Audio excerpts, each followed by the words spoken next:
did it. We did it. We brought street cred to the channel. I should go from 30 views to 40. We will see. Nationals champ. Thank you, Brian Jones, for helping out there. I did a full, not a report game by game, but I did do a card by card breakdown, so I don't really need to get into all of it now. Kind of my thought process and what led up to this deck. But I knew pretty much at the end of Nationals last year that I wanted to play Joshua. I played Type 2 last year and said I'm playing Type 1 this next year, and then I kind of made it more well known. And I was focusing on it pretty early on. I didn't do a lot with Type 2. And I had a lot of different Joshua variants. I thought just with the way the tools it had, the speed, the consistency, the low brigade count, the different ways you can build it, and how well it pairs with different defenses, I thought it was one of the better overall decks. But I wasn't sure which defense to pair with it all year. Most of the year I had it paired with black, different types of black defenses, Philistines with Canaanite, Soulhide, Soulhide with just some Canaanites and some Philistines, just the best of everything with Meek Souls. A lot of add to battle. It was really good. It had a lot of strong counter cards, good characters in black for the meta. High Priest Ananias, Priest of Zeus, Herdsman, Goliath. So I put a lot of time into Joshua Black, and then Joshua was able to get out black enhancements or just Joshua cards. So there's a lot of cards that would work for a black defense there. I really liked it, but it just wasn't. It was good.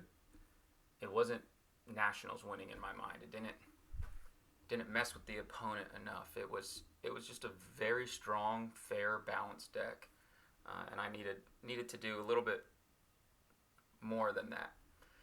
I was kind of set on the overall ratios. I would do less heroes, and then as the meta really shaped up, which Prince of the Air, that'll do things. I think that kind of shut down Nativity a good bit. I started really looking at what am I going to play defensively. With the new duration rule, I couldn't find anything. I went in depth on that in my article on Land of Redemption, that you can't stop Mary the Restored. It's just very difficult to. But I still want to be able to stop most offenses and throw some characters in there that could at least stop Mary to an extent, or maybe it's like turn 2. And then ultimately it was like, well, what can I do against Mary? And there wasn't much, because the new duration, if you block, even if I block Mary with Prince of the Air, with these 100 card decks, I could block Mary, underdeck Lost Souls, and Prince of the Air. I could play Gates of Hell, underdeck my Lost Souls, and then underdeck Prince, and they still get the duration trigger, so they could just Harvest Time. I could underdeck Mary, and they still get the duration, like they still get the check. Mary was blocked even though she's not there. The duration rule is that her ability persists through that battle. Artifacts and covenants, fortresses and stuff do not. So you would still, Mary's if blocked would check, and then you could go get a dominant. So if Prince was still in battle, you could just snag 3 woes and negate them. If Prince was not in battle and the dominant or the Lost Souls were hidden, you could just grab Harvest Time. Just play Harvest Time. So there wasn't really much I could do. If I got to a Judean Mediums or a Deceiver and a Prince, I could do a CBN underdeck, and that was really the only thing. And once again, they could get to, Mary would still be able to do something. So maybe there's like a ride on or something they could add. I'd have to look at the wording, but there's still like chances, and they would have to put in the right amount of brigades in order for Prince. And on turn 1, that could be difficult even for a deck that wants a lot of brigades and doesn't care.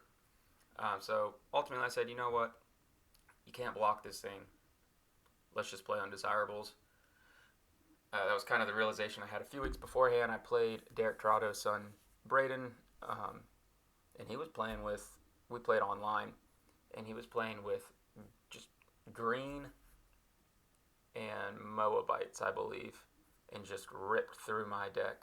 Like the prophets were, he went Elisha, hidden treasures, discarded my enhancements, and my evil characters really couldn't do much against him in the previous version of the defense, which was Prince Judean with Woman of Thebes and just a bunch of, and some Herods with Revolt and Red Dragon and Outsiders, because Red Dragon can ban to Outsiders, so I could have protection and ban to Outsiders with Gates of Hell as well.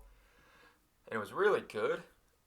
And I spoke to Chad France, and he liked it. We kind of talked about it, but it was almost like a defense that once things are going well, you could really control. But if things aren't going well and you don't have all the pieces together, like Herod's playing Revolt and banding in Prince of the Air is crazy strong. It's still just really good in general, but you should probably focus on just Herods and Demons or something. And I was kind of all over the place. And ultimately, when it came down to it, is people are just walking into Prince of the Air. And that's kind of that's the best evil character, arguably the best character in the game right now. And when coupled with Judean Mediums, so it's back-to-back regional promos and Magic Charms, pretty cool. When that's coupled together against the current meta of drawing, searching, high brigade counts, that's why it's the best. I did not, to my knowledge, get blocked with a Prince of the Air all 10 rounds of Nationals. If I did, it wasn't much. I don't remember. And I was drawing and searching. But I put in low brigade counts and a high band to where Prince couldn't underdeck me. And then I had enhancements to play. And maybe there was one block where it was like I was stuck with a hero that I couldn't use and didn't have an enhancement to play it. Maybe that was once. But I still had War in Heaven, God is with you. High band to where Prince can't. My brigade counts are 2. I always keep me dad in hand. So my brigade counts are 2. And I'll start with Caleb and Officiators, Joshua, Captain, Lord's Army, bringing in 5 heroes with 2 brigades. Even if Prince wants to get rid and try to keep me with just silver, I have 5 heroes and 3 are gold. So Prince really didn't do anything to me, and so I was just able to search and draw through it. And then my Lost Souls, between Guardian of Your Souls and Lord's Army, they were always protected. And then I have different types of soul gen. So Prince wasn't ever a block. When you completely mitigate the best evil character in the game, when your opponents rely on that, and that's their number one block consistently, same with mine. When you mitigate that for your opponent, that puts them in a really bad spot. I didn't like just pushing Prince of the Air out there by himself. So this playing all orange gave me the Gates of Hell add to battle straight from deck, the multiple enhancements I could back him up with, and like I don't think evil enhancements are completely useless, but they're in a tough spot. They're a little harder to play, and I talked about that in my article. You need ways to leverage them. You have to stop the other heroes, what they're doing. I won because of evil enhancements. That's just what it is. I was able to have big battles against people and just waste their offense. And then even if I didn't win that battle, I was making them play 3 enhancements, and then they couldn't really do much the other attacks. With Hate the Light and Destructive Sin, I was able to play those outside of battle that really slowed down people and still have my artifacts that hurt, my add to battle, and Blasphemies, Deafening Spirit, War in Heaven, and Blindness. Also, tossing really didn't bother me as well. And like I said, adding in a Red Dragon and a KOT off of Gates of Hell when you make them waste stuff is just good. Surprisingly enough, Joshua, although he's regardless of protect abilities, people don't really play a lot of good enhancements. So they might have 1 or 2, but they don't have a lot to play off of him. And even though it's regardless of protect, you can still negate it. So I can go out with KOT and just be protected. They have to play something which they probably just did against my Red Dragon or Prince of the Air, or if I do King of Tyrus and then bring in Red Dragon. So a lot of times Gates of Hell also acted like just a band, where I can just bring in my best demon after I wasted their stuff. One time I brought in Deceiver, went to Seven Suns, and brought back Prince of the Air after they had already killed him, not in the same battle. So that was something that they weren't expecting, nor could they really see. So, and if they killed Judean mediums, then I would still have Judas to Prince, which was very strong. So the defense was just very, very good, and giving up undesirables to some people that was huge, and it would force them to go right into a Son of God. The New Testament Unity really took people off guard, gave me a lot of consistency with undesirables coming down. I knew probably going to play Humble. I want crowds, and then I'm going to play Forsaken. I think Forsaken's really, really good right now. So I already have 3 souls. We have the New Testament Hopper out, so that's New Testament Unity. And if I want undesirables, well, now I have Imitate. I can imitate any of mine, and I can do, or it's any in general. It's not just my New Testaments, it's theirs as well. But that gives me another piece of soul gen. That's every turn I could upkeep on Awake, and I could wake up a lost soul out of a deck, or I can do consistency there, or I can go to Escape if it came down and got negated or something. I can go to Undesirables, where even though it's a limit once per game, it's a copy and they would have to negate both. Of course, Humble and Crowds, so I could do double Imitate on Crowds and have Storehouse down for additional hand protection. So I won't go through all the cards in the decks. Some of the key things, Husham was still around, and Jaden with Banishing, so I wanted Storehouse that protected my discard pile. Wall of Protection is just huge when everyone's playing Judean Mediums and Prince of the Air. The last thing I want is for them to just Judean Mediums to my defense. So Wall was big, but once again with Jaden playing Joshua Heroes, I wanted Wall of Protection, and other Joshua decks I thought would be popular. And if I get out really, which this deck does get out really quick because of Rahab, another card I decided to include that other people don't. Wall of Protection gets my offense, or Wall of Protection keeps my offense that I get out very quickly from the other players matching my start with Joshua decks, and then the Choose the Blocker abilities. So between like the major players and a lot of the field, Wall of Protection just stopped everything.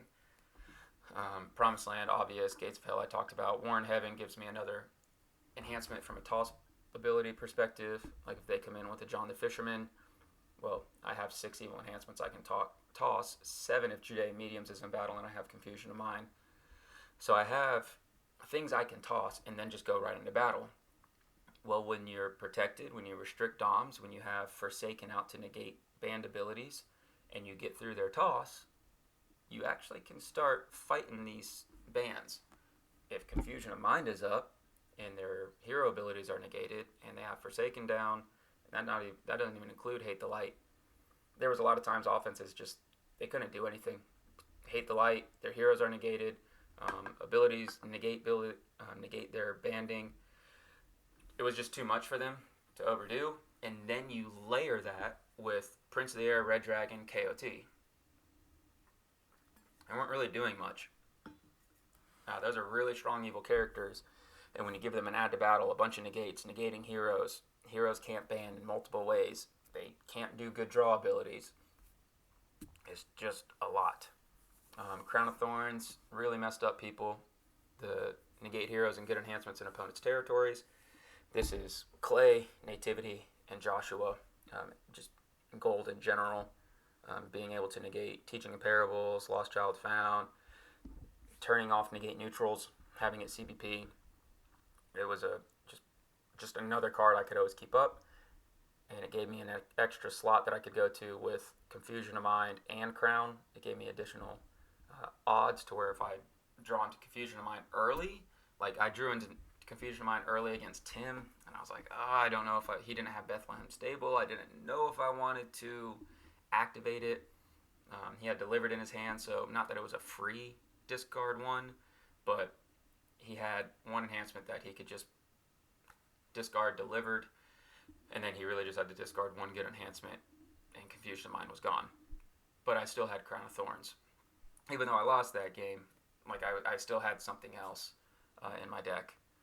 And then that's just additional consistency to turn off what they're doing very quickly. If you can shut down their territory class enhancements early, you're in a good spot. So not only does this offense have speed and consistency, it slows down the opponent, whether it stops their territory class enhancements, and it ensures my neutrals work. It slows them down. Not having those territory class enhancements are big, negating their hero abilities. Most of the time, Big Clay is fast because it just it plays one enhancement that says band everyone into battle. All right, well, I'm going to go grab all these dominants, and I'm going to get a draw 2, a draw 2, a draw 3. And it's like you get Legion of Angels, Nicodemus, John the Fisherman. You quickly accumulate resources, Woman with Child, and Legion if he gets a Dominant out as well, and then Res Revealer. So you just rip through your deck. Well, if you rip through your deck, and I have Judas in battle, and you drew a bunch, like I have Judean Mediums or Judas, so I was able to block people with simply just Judas to Prince with a negate. Most of the time, I just put people in SI. If I didn't need to play Guardian, like I held Guardian in my hand for a couple turns, where I knew I could just Prince of the Air under deck, so I was able to Soldier out for 2 turns, and then I played Guardian. So that was just knowing the deck, like I say, what's your lines of play, how do you interact. Chad France had played a lot of Joshua decks, and he said that they didn't do anything to him. He was able to easily win. They didn't control him. Chad just didn't do well against me. It was bad from the very beginning. Like, it was just a bad matchup for him. The draw 8 that I had and the draw 8 that his draw 8 was good, but I was able to do so much. It almost started. I think it forced him into misplays, where he's trying to think, okay, all this stuff's going on. Tyler's got Hate the Light. He's negating my heroes, restricting doms. I can't draw. He walked into Judean Mediums back-to-back turns. Forgot he did a draw off a neutral, and I just was able to block him a lot. So it hurt. And Chad was like, I didn't see anyone play Joshua like this. It was full-on control. Joshua is a mid-balanced deck, but you can play it very aggressively. We just haven't seen too much of those. You can play Joshua in a lot of different variants.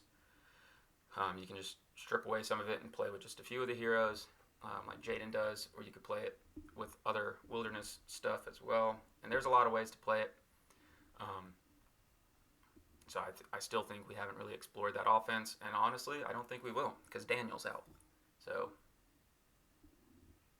but it's still very good, and it got a couple toys. So let's see, what else? Hate the Light was awesome, messed up a lot of people. My dominant selection was crazy. Swapping out Grapes for Crowd's Choice was big. That really gave me the additional consistency that I was looking for, where I could use it for blocks, I could use it for generating, I could use it to grab Nazi, another way to grab Nazi from reserve. I never missed Grapes, so Grapes was like the popular choice. I ended up taking it out, and so that was just another crazy play. Even though Crowd's Choice is commonly used, it was just able to become so much in this deck. Like when I can Crowd's Choice into Confusion of Mind, when I can Crowd's Choice into Hate the Light, which I did a lot, and I can just slap down a very restrictive card, Crowd's Choice into Nazi. I went into Crowd's Choice into Nazi on turn 3 one game. So it's just like, well, I can just lock this down. Another way to Scapegoat, Seven Sons of Skiva. Whatever. There's so much that this deck can leverage at Crowd's Choice. And I wasn't letting Complacent really hurt me. And the other thing with Lord's Army, while I'm talking on Complacent, Judas restricts good dominance. Lord's Army restricts evil dominance. I don't really play a lot of battle doms in here. Really, you could call 3 woes a battle dom. But it's really just glory. And I can use my dominance how I want. And other than Judas stopping my glory, which never hurt me. And I don't need to. Judas doesn't stop my 3 woes. I'm not going to play it as good when I'm blocking. So I'm always restricting dominance in battle, and it doesn't affect me. That was really cute. That was really, I was going to say cool, but huge. So that was huge. Harvest Time, bunch of soul hiding. Joshua doesn't have great uh, generation. I've played Harvest Time for the last couple years in Type 2. That's been kind of my thing. Just go to Harvest Time turn 1, put the opponent into a soul oppression board. I've had a lot of great success with it. I've been saying it for the last months that it should be in your deck. And when you can leverage it, like you could go into Forsaken. For this, you can go into Undesirables. Or if you're playing differently, you can go into Disoriented. And all of a sudden, Harvest Time turns into a negate. Not for this deck, but that's where originally I started playing around with. I've had Harvest Time in my Joshua build all year. When I'm actually playing a competitive deck in person, it's been in there all year.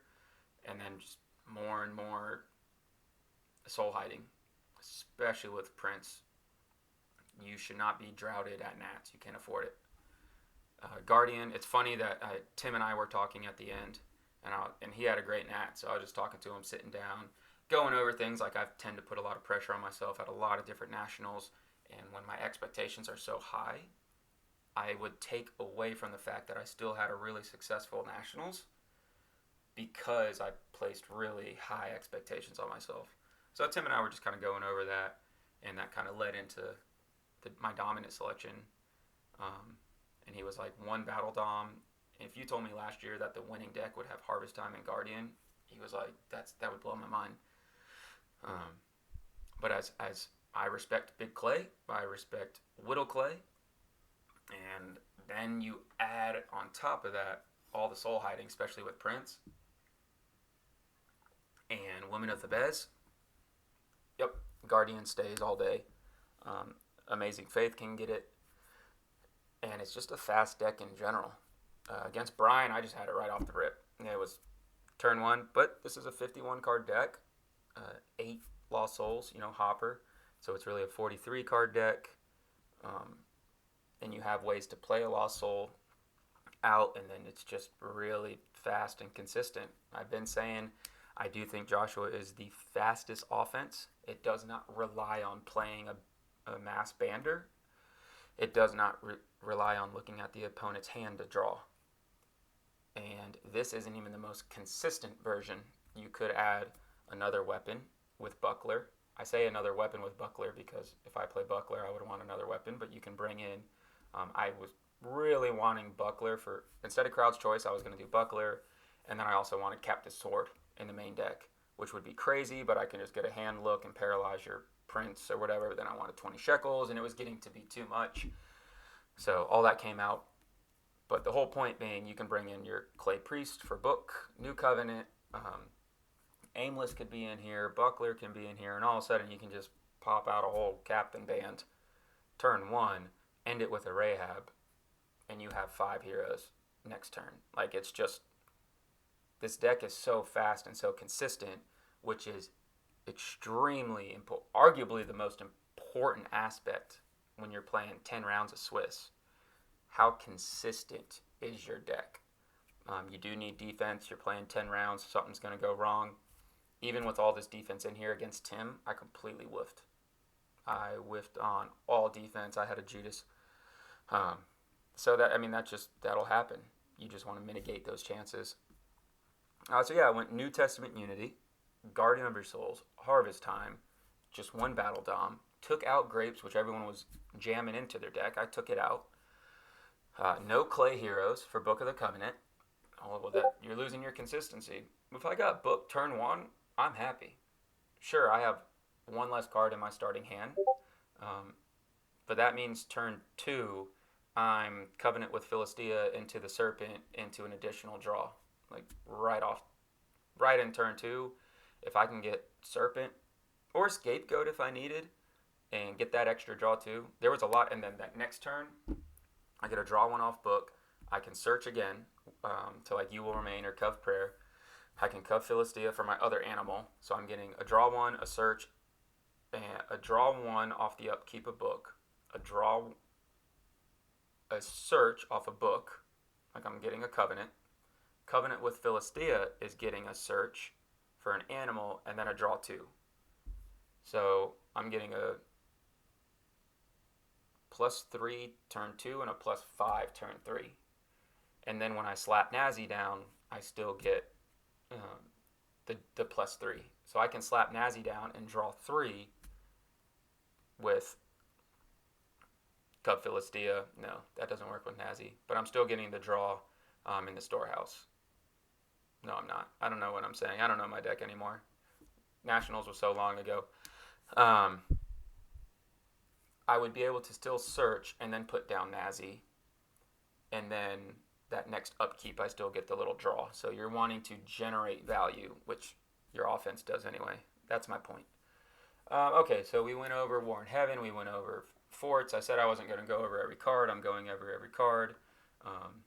I never had to activate Blindness as a curse, but that's kind of my thing in Type 2. 3 Endless Treasures and Blindness. It really messed up a lot of people the other year. But having it also, Blasphemies, getting Confusion of Mind, or Blindness, or Red Dragon was really good, where I can just, I needed a negate and discard, so even though Shame was in here, or Did God Really Say was in here, for the Pale Green, Blasphemies was just better. I needed a negate and discard. That also turned into a +1. Evil characters were great. Fallen Star just kind of down as I needed. Judean Mediums, sure, would mess up Unity, but I didn't really care. Fallen Star didn't do a lot, but he was able to mess with people. I can take away your hand protection in 2 seconds, and if you do have hand protection, Confusion of Mind always works. Sometimes I would give my opponent leave their fort for hand protection, just knowing Confusion of Mind always works. Heroes, I explained in the article, Rahab was the big one, especially, it didn't really work against Jaden, but having that, the potential to always have my CBN negate is huge. Most of the time I just went out, got her, searched, played Scarlet Line, and that was a +3 turn 1, because I got Scarlet Line, got 2 heroes, and then turn 2, I have a full captain band that's Joshua, and more than likely I'm Joshua's Covenant and getting, or Medad to Officiators, and my Scarlet Line turned into Officiators, into Sword, into Joshua, into Lord's Army with Captain, and it's like I broke it down in my article, it's like a +9. I used every single card, and every card mattered, because it's like, well, what comes out? Something can come out for 50. I used everything. Destructive Sin I had to use in a block. Every single card mattered. Crazy enough, Hopper would be the only one that, like, but I rescued my Hopper. Like, Brian underdecked the others and gave me Hopper. Like, every single card in here, I could not take one out. Wall of Protection was 51, and it got all the value. The reserve was a little weird. Book of the Covenant to get Cub Philistia, I was probably too focused on that. There was a couple times where I let games go too long, where I could have just grabbed You Will Remain, keep it up, leave it active, and don't forget about it. I did that one game too. And then just kind of Covenant of Prayer, go to Nazi, and lock it down. Instead, I was going Covenant with Philistia and getting those extra draws, and then that next turn getting even more. And most of the time, I was maxing out my hand, and I had to discard a little bit and put some stuff down. So, but I mean, it all worked out, so it didn't matter. But having everything in there, Nazi, Cov Prayer, the whole point of the deck was I was going to play Joshua. I was messing around with defenses. I didn't really have my reserve down packed. I knew Covenant of Prayer was going to go into the reserve for Jaden, which is funny because I rescued Banished with Woes in my hand, and it banished my reserve. So that's ironic. And I made the card. I didn't remember the if rescued part. Was so focused on the banishing aspect that I forgot that crushes you when it's rescued. So, and that hurt, but like I said, everything worked out. With Cover Prayer, that was my card for Jaden, but I was like, what do I do with everyone else? What can be one card that is so impactful that Covenant Prayer can snag from my reserve? What could that be? And Nazareth was an easy choice. And Joshua of Nazareth just makes sense, and we never see it. And you can go out and get set up so quick, and now every turn I'm drawing so many cards, and I can Teaching Imperables, Promised Land, Lost Child Found, Promised Land again, and if I'm hitting your hand with Nazareth down, there was one time where it's like, oh, Deceiver's in your hand. All right, reserve your enhancement, drop Nazareth, walk in. And then you just sitting there with Nazareth, and if I needed to, I could bounce my own Nazareth, I could Teaching Imperables, I could woes it, I could Deafening Spirit it. If I needed to, I could discard it. There was a lot of ways that I could get around my own Nazi if I had to. And I did one game. I did a Teaching Parables Reserve, Second Coming. Not going to make that mistake I did against Jaden last year. So, 3 Covenants. I didn't like a lot of Joshua cards. This was when I was talking to Mitch, and I was like, I mean, how many? At first, I had like 5 Joshua cards. Deceitful Possessions was in here, talking to Jay. And ultimately, I was like, I'm not playing neutrals if they're not CBN or CBP. I love Deceitful Possessions. There was a couple other cards that I really wanted to bring in here that were Joshua stuff. Stalks of Flax I looked at. Just like weird cards that further mess with my opponent. Ultimately, I was like, I'm not doing any curses or artifacts that can be negated. I thought about like maybe some Joshua cards that are evil that I could use like on KOT, or I could do like a Joshua card that maybe like Woman of Thebes and get her back. Like there was other things I looked at, and ultimately, how many attacks are you going? Like how many cards are you getting out of your reserve with Joshua? And do you really need them in there, or will you get more benefit from Nazi? You're going to get more overall value and benefit from Nazareth. So I didn't add in a bunch of extras. That gave me the Cub Philistia with Scapegoat. In 2018, I won Type 2 player, so this was my card. And then Gabe when he won Type 1. But I really wanted to play with my card in my deck, honestly. I thought that was really cool. So I was like, well, Covenant with Philistia is coming in, and that also helps with the whole Undesirables play, where I can just do Scapegoat. It mattered in the game against Joe Andrighetti, where I had just consistently misplayed against her. That's where I started overthinking and continuously misplayed against Herod's Temple, which the whole deck is built for. I didn't get a couple of my cards that the offense was like made, hey, this should smack around Herod's. And Joe just kept getting blocks on me.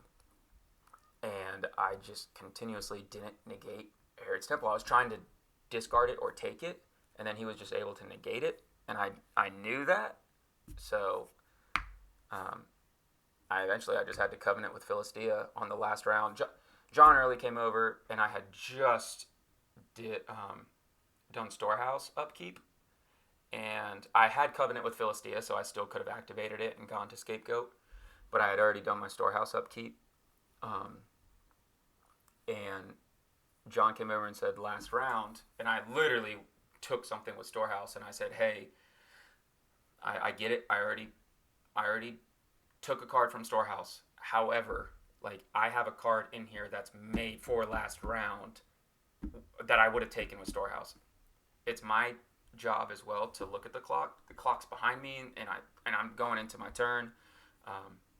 And John said, if Joe's good with it, I'm good with it. And Joe was an awesome sport. He was like, yeah, I'm good with it. I was like, all right, I'm taking Scapegoat. I was like, I'm taking Scapegoat. I mean, that's the whole point of it being in there. And he was like, you had Cub Philistia anyway. I could have just activated it. It wasn't a big deal. But if I knew it was last round, that's exactly what I would have taken with Storehouse and not need to go into the additional search and the draw was what I was thinking, knowing that if there is another round, like if it went through real quick and I could block, then I could go to it. So that was really cool to see. That's kind of like what the point of the game is. You give each other grace, and it's like, hey, we're competitive, but it's fun. And like I said, I still had a Cub Philistia to just go to it anyway. But I playing Scapegoat on last round, and if you haven't seen that play, honestly, I completely forgot about it. Sean brought it up. He was like, man, Scapegoat in the last round. He's like, boop, all gone. And it was like, oh, duh. And it was already in my deck. I just didn't piece it together. And so Sean had told me that on like Wednesday or Thursday. So I grab Scapegoat last round and I play it. So if I'm attacking and Joe got one more turn, then like I start the game, then that means when I play Scapegoat, it's your next turn that I lose. Like if I'm the owner of Scapegoat and I play it, I lose my next turn. Well, I don't have a next turn.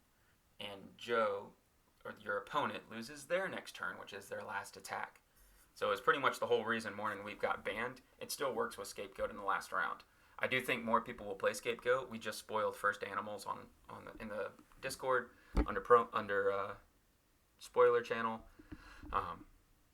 And then this is green, so Jacob is green, and then you can Cub Philistia, which blue wants anyway, and you can just get out your animals and play First Animals, get your draw 2 and get a draw X, and then have Scapegoat as well. So I think a blue-green animal deck with like Foolish Shepherd and stuff, I think that's going to be great. But yeah, I think we're going to see more Scapegoat, which is cool. Serpent, I never really needed. And I would just put down Serpent. I would just show people. Like, I would have so many scary evil characters. People are just looking at my board. It's like, oh, you're drawing? I can just Serpent you. I could always Gates of Hell and bring in stuff. So I wasn't too worried about Serpents. I could play like a Destructive Sin with some negates on it, or come out with Serpent and die, or come out with Serpents and play Gates of Hell and bring in the big dudes. So it was just everything was thought out, crumbled from a shout. It's a good toss target, CBP, once again, against Jaden, but other defenses in general, just good to have the CBP. And God is with you is it interrupt and take. I got to just snag a Prince. I got to snag a Foreign Wives on Joshua, where I get the interrupt, regardless of protect, take. That's phenomenal. Joshua's command, another way, so I could take their evil from them, is huge. And that is insane. So with Joshua's command and God is with you, I'm taking their evil, but with Promised Land, I'm usually taking their good. And then teaching them parables, I'm reserving. So you're down your best cards. You're down your best evil card that's not a dominant in your deck. You're down your best enhancement. And a lot of times it's just, I'm going to take AOC from you. I'm going to take your CBN. I'm going to take your Love One Another. And I'm just going to negate through the rest. I'm going to negate your heroes, have Hate the Light out. Forsaken down, your band doesn't do anything. And Promised Land was played as defensively. And Joshua's command and God is with you, obviously taking evil. And then I would use your evil against you. So it's just really, really good how everything played. I mean, Joshua's command, Promised Land, God is with you, all that is within one offense. But being able to then limit what you can do with the orange, that started bringing in this control aspect. And when you have Rahab, Scarlet Line, that's good in general. Rahab stops Women of Thebez, or I can Stone Carriers into a Rahab after a Herod blocks or a protection block. That's just really good. Like if they see Captain down, and then they block my Stone Carriers, or if Captain's in battle and I went to Stone Carriers, and then they blocked with CBP protection, I can flip it to Rahab and negate, and I did that. So there's plenty of stuff. People take my Confusion of Mind, Caleb, CBP. Caleb was against Accusers. Caleb was in there for Forsaken. I just throw Caleb at the end of a ban for a captain to a Caleb if I needed to draw 5, or Caleb at the beginning of a ban, not for just for the CBP, but so I could have 3 gold heroes in battle for 2 brigades, and then I would have 5. So the whole deck was just really well thought, knew the meta really well, and then play with cards that people just don't play with a lot. Nazi, everyone knows what Nazi does, but you could still misplay. I did it last year, and it cost me winning type 2. So Nazi, that's just a really annoying card, and I used it to my advantage. Scapegoat, dropping that at the end, literally won me a game, and I could slow down people. Serpent, we haven't seen much of. Deafening Spirit, I could use to negate my own Nazi if needed. And then Hate the Light screwed up everyone. Destructive Sin I got versus Joe early on, Joe Andrighetti. I put Destructive Sin down, and there were so many times he was like, okay, not drawing, not drawing, not drawing. It's like, sure. And I just keep drawing, and then I drop Nazi on you, and it's like, well, you didn't draw. Now you can draw. Um, Fallen Star for searching, Destructive Sin for drawing, Nazi in general, Hate the Light, your heroes don't work. There's just so much pieces that come down that I can use in so many different ways, and then you just give them an undesirables at the beginning. That's why Lost Child Found is also in the deck. Play a Lost Soul from a deck. I don't want New Covenant to get discarded or negated, whatever, or I don't want Book to get negated, which is really likely, because then if Book's in your reserve, then that's your only way to get Lost Child Found. Same with like the Concealed Riches play. I was like, you know what? Play Lost Child Found. If I don't have Medad early, or if I need to use Medad for consistency, then that's fine. Just hold on to Lost Child Found. That's okay. But you still get to play a Lost Soul from a deck. So I have Soul Gen there. I have Soul Gen with Amazing Faith. Both pieces can go to Undesirables turn 1, as is Undesirables Awaken, Imitate, or an Escape. And then there was a game where I didn't play Lost Child Found. I couldn't until the last round. And that was against Jeremy. Literally round 10. Put down, I was able to block him, get rid of the Possessing Spirit.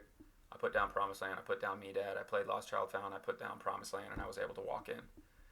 And I had Lost Child Found and Medad in my hand like the whole game. And Promised Land, I was blocking with 5 cards in my hand, 3 cards were taken. That wasn't ideal, and it ended up working. A lot of times I was just able to always have Lost Child Found when I needed it, and it didn't really matter. Taking the opponent's fortresses, discarding them, discarding their woes. Just Joshua enables so much. And then you start slapping these counters on them. Big evil characters, drop a Nazi. They lose a turn with Undesirables or Scapegoat if they're getting out too fast. Scapegoat could buy me time to get more counters if I needed it. There was just a lot of ways to mess with the opponent.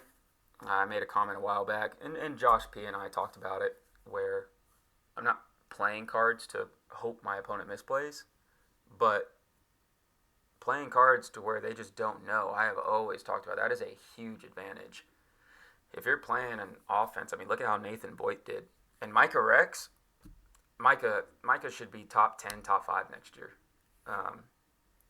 The guy knows his decks. He plays. Micah, still a little fast. Be a little cleaner. He should have beaten me. And he beat other good players. And if you look at some of the players from last year, and then bring it to how they did this year, so many players took this huge jump. Jason, is it Ricky Cactus Knee? Huge jump this year. Sean Murphy, massive jump. Micah Rex, massive jump. You just look at some of these players, and they're getting good. I'm not even going to say that. They're getting even better. Like, they were already good. So, it's very interesting to see how what felt like what could have been a casual Nationals just had a lot of people getting better and players beating other players that, people wouldn't think. I talked to a bunch of people, and Sean Murphy took down Jaden, then Tim. And I think that was in the first 3 rounds. The chances of him playing them both and then beating them both, it's amazing.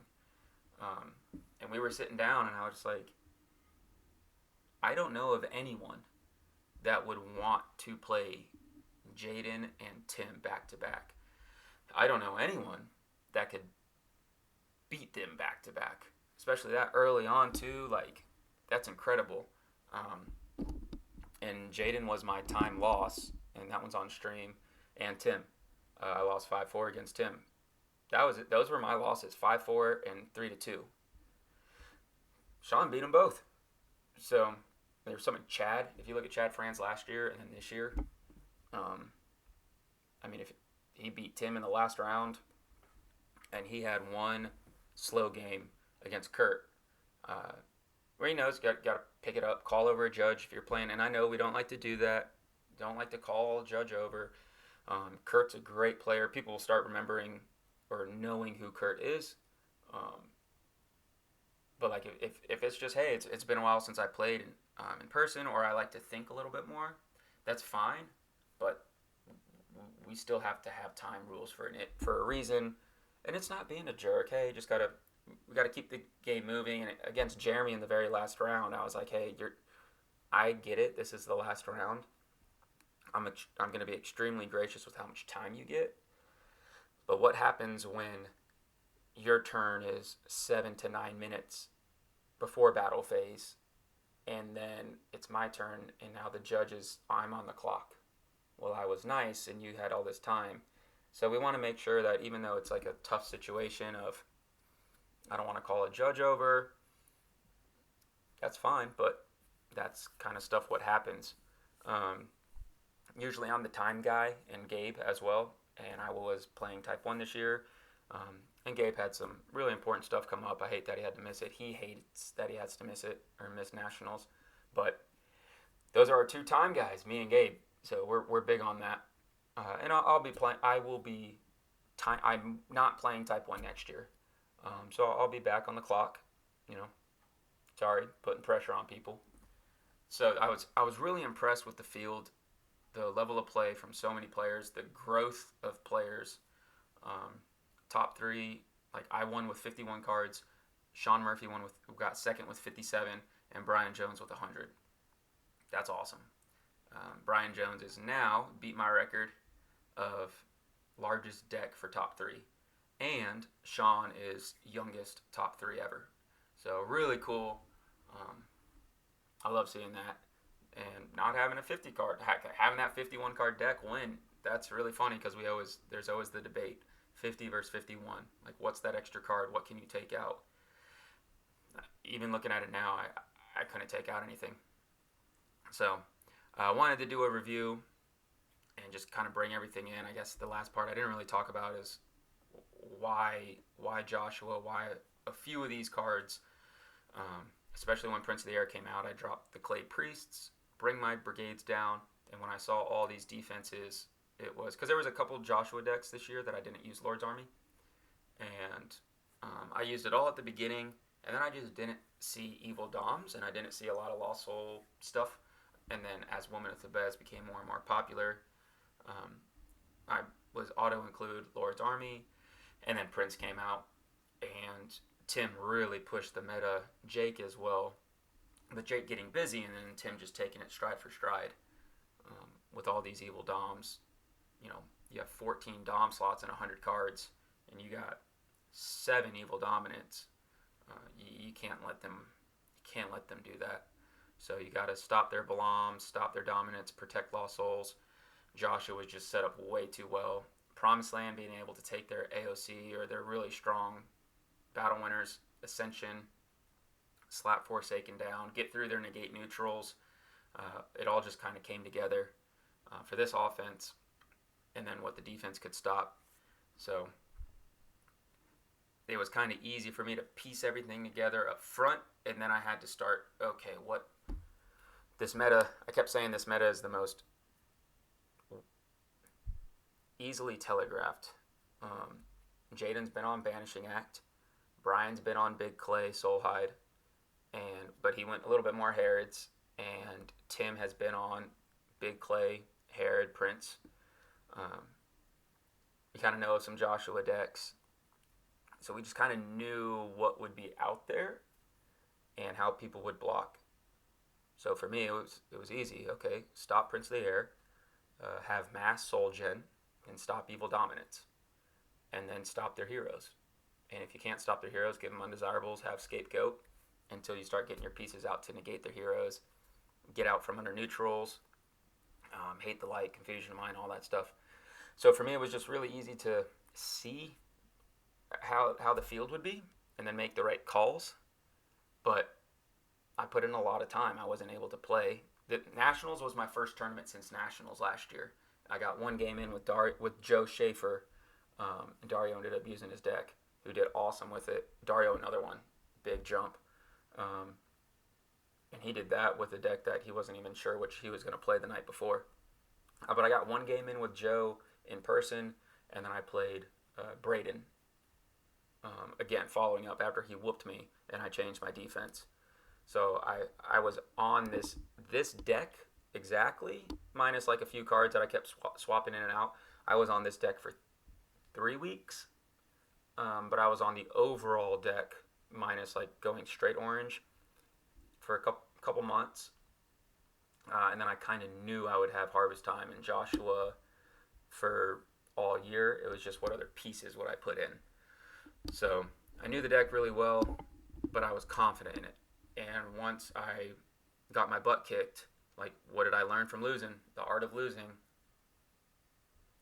Once I got my butt kicked by Braden, it was like 5-1 or 5-2 or something. Like, he dismantled me.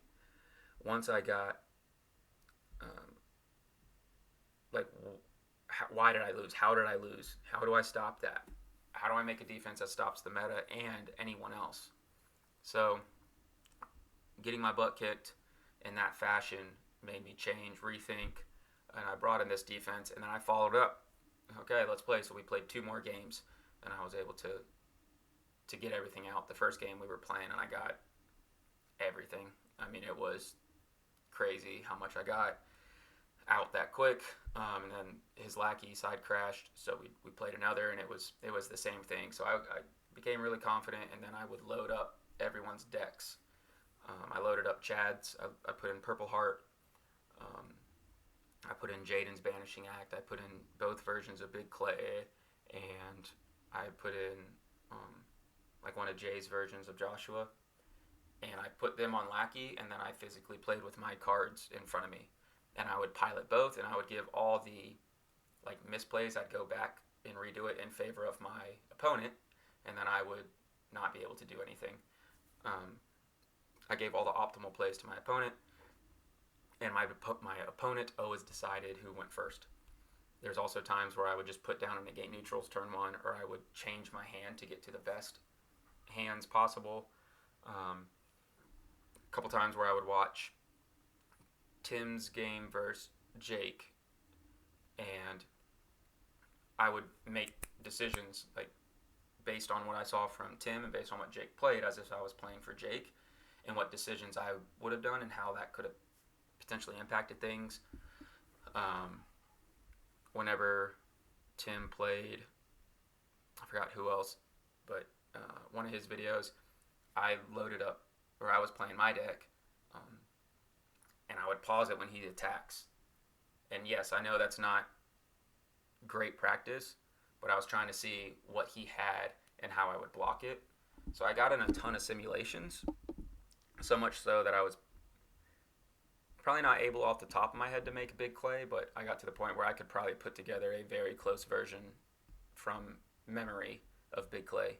So I did a lot of research, hours and hours, and that's what it takes to win. I mean, it really does. I know Jaden put in a lot of time. I know Tim did, but I only played Type 1.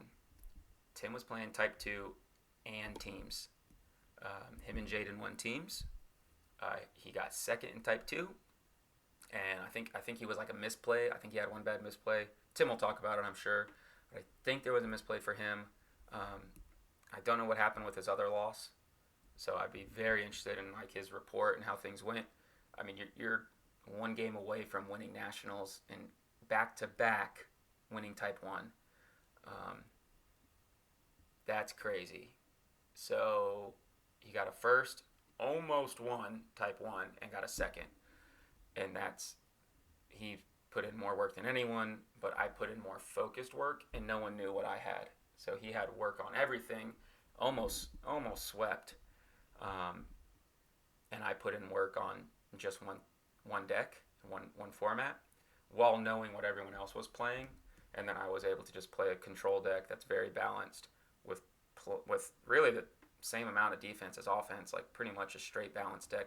And I could use my offense for defense. Glory, Harvest Time, Woes, Guardian, all those are defensive cards as well. And if you're asking how, Guardian stops converting to meek heroes. Guardian stops falling away for their free rescue. Glory can be played either way, same with Woes.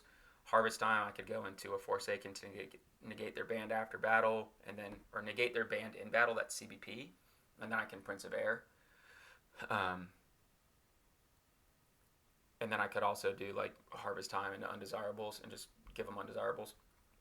So I can use everything as defensive cards. So even though it looks like a balanced deck, like when you look at it, and we go just good and evil, this is always good. This isn't even always going to be used as good because I can go Promised Land, and Promised Land can take their good stuff. So I'm not putting Promised Land as a good card. I'll put those as neutral. This is also neutral. I'll leave Joshua's Covenant as good.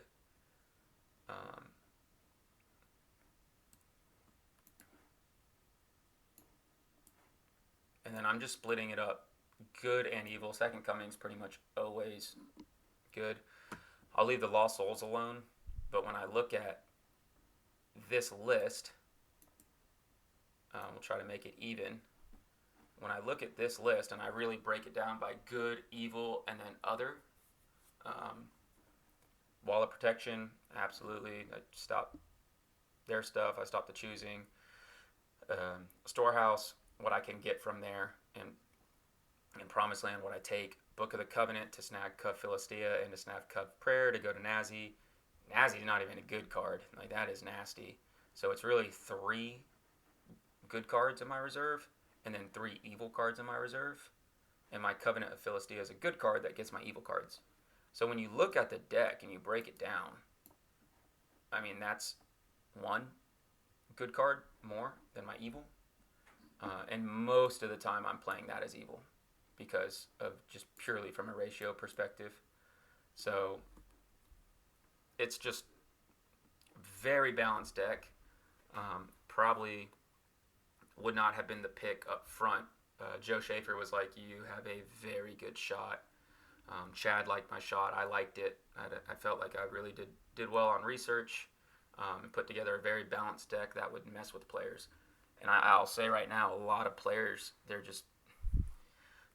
not used to having that defense punch them in the mouth. You know, Mike Tyson, everyone's got a plan. All of a sudden you get blocked. All of a sudden your heroes don't work. Josh had a good opinion statement on it where he was like, yeah, when you're lackey and you're playing games, like everything works just fine. And then you sit down at Nationals and it just doesn't. And what you think should be 3 turns a game, 4 turns a game, all of a sudden they're turning into 7. And that's why I'm like, we're not rushing into 3 turns. Like, I think I had 1 game that's like 3 turns. Everything else was plenty of time to block, and I was able to block, and they had chances to block. So I think the meta's in a good spot. We'll see with Daniel. It's pretty crazy, but I mean, he needs Ancient of Days to get going, and are you playing all Daniel, and which way do you go? So I'm not too worried that Daniel's unstoppable. That bouncing Daniel for that protection is touche. Hendrix, that's a good find. I didn't see that. I just wanted a hero that could be brought in that's kind of like a Finidab for Daniel, to where the banding enhancements are a little better. But either way, I'm interested in how next year goes with the meta. We just showed a couple promos. Genesis got a boost, a buff. Posty's got a great hero. So I'm sure if you look at the application, there's a lot on there. Keep looking at it. We just showed one was a local and one was a seasonal. So if we need new promos, maybe we have some other stuff out there. So I think it'll be good for promos this year, kind of change things up. I love Blue getting something. I love Posty's getting something. I don't want Joshua to just dominate gold when New Testament gold is on the back burner a little bit. I like having multiple offenses in one color. Posty's getting, it's not their first gold card, but Posty's getting like another strong gold card with Clay to start moving that. Posty's also getting all those priests that are now prophets, where you're already playing, like you already have other green heroes in there. That's interesting. So I think Posty's, Joshua, Daniel, tons of Daniel variants, and you're still gonna have nativity. You're still gonna have Clay. You're gonna have your silver. James Courtney, another player that did very well. Um, he was doing really well last year, like 6 rounds at the top table or something. I know he was up there a long time, and this year he was top 10. So, and he was playing 100 card silver. So I think we'll see a lot in the meta. We'll see what other promos come out, and I was happy that how many people in ZTA Discord were talking about green silver and just saying how much like profit stuff there was, because I was so pumped about green silver in the set where I just knew everyone would gravitate towards Daniel. But when everyone started gravitating towards green silver, I was like, oh, we're on to something. So, and I'll do a full set review. I'm sure Tim will do the tiers. Jaden, like we'll get in there, and I love that content. 3 completely different perspectives, and then from national champion winners, right? So you get your perspectives from experienced players that have won this before, where you can see what are they thinking when they see a card. So I'll wait. I think we're gonna get the Lackey a little sooner this year, but when that happens, I will go through and kind of tier out how I see the offenses and deck types and everything there. So I'm excited for that. But that's the deck. The article is on Land of Redemption. I did a card for card breakdown. I feel like I did it again here. But getting my whole thought process behind it, how the deck kind of formed, I thought that was important. What I was looking for. Renee asked me, what do I look for in a Nationals deck, and I'll give that more thought. But I always say 3 different types of way to soul gen, especially 10 rounds. Like let's just say 9 or 10 rounds, you need speed and consistency. Consistency is key. I do look for balance. I think you absolutely have to block. With 9 and 10 rounds of Type 1, you have to block. One important aspect, I think it should be my last topic point before I leave, is I simplified this deck a lot. I didn't bring in all the other stuff it can do, the battle dominance and the choices and all that. Like, even though this deck is complex, it's not like Jeremy had Impartial Judgment with tokens and Empty Tomb and Church of Christ, and it was a lot of things you have to get going. That's just more variables. Jaden, very complex deck. That's the norm for Jaden. Tim playing 100, Brian playing 100. Like, you just see these. I mean, they're phenomenal players. They're great deck builders, so they're going to make stuff that works for them. For me, it was like, well, I'm bringing in cards that kind of speed up the game for me. Hey, your heroes don't work. Hey, you can't attack. Hey, he can't exchange to him. Hey, you can't draw. You can't use territory class enhancements. So for me, it was speed up a little bit, but simplify things. I talked to Reth about this a lot. English isn't his first language, and he does phenomenal with it. Better than most people I talk to. And for him, it's like, hey, let's just focus on one offense and really learn it. And don't have too many options, and don't over complexify, not a word. Don't overcomplicate your deck. And so for me, I felt this one, I had a plan. I knew what I was going to do. I knew the board state I wanted to achieve. I knew how to get there. I knew what my lines of play were, and I didn't have all this craziness.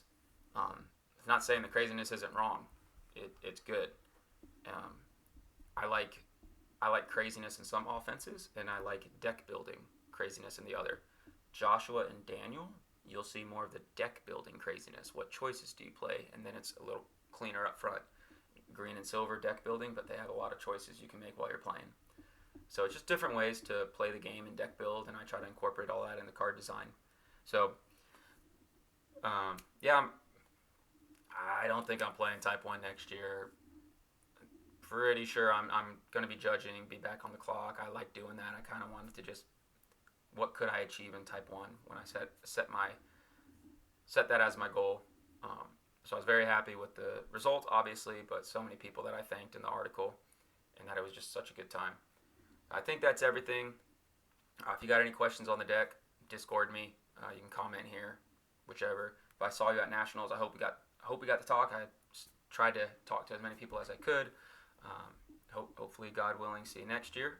So thank you all. I hope you enjoyed the deck and the deck review, and ask me any questions. I'm really looking forward to this year with times to come. Thanks, y'all.